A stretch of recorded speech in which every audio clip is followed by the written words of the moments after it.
Чолпонбай Төлөбердиев атындагы номер 2 жалпы билим берүү инновациялык мектеби докладты даярдаган 10-Б класснын окуучусу Карымшак Нурболот. Докладдын темасы туңгуч профессор Касым Тыныстанов. Касым Тыныстанов 1901 азыркы Ысык Көл районуна караштуу Кажасай кыштагында туулган. Касым Тыныстанов кыргыз тил илиминин негиздөөчүсү, азыркы кыргыз адабиятына негиз салгандардын бири. Акын, драматург, агартуучу, коомдук ишмер, журналист, биринчи кыргыз профессору. Алгачкы билимди диний мектептен алган, шаардык орус жергиликтүү мектебинде агартуу институтунда окуган.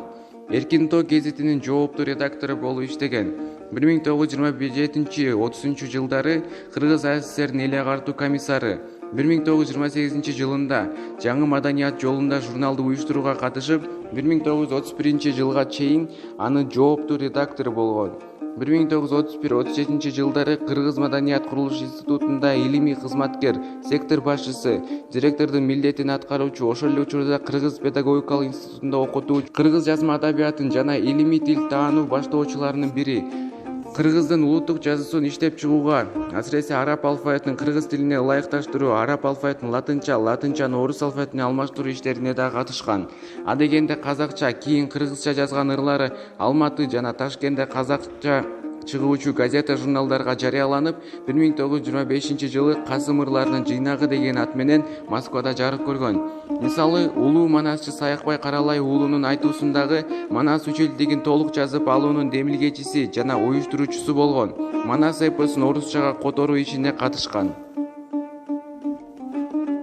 Академиялык кеченин Тыянагы деген 2 макаласы жарык көргөн. Бул макалаларда Касымга карата сындар айтылган.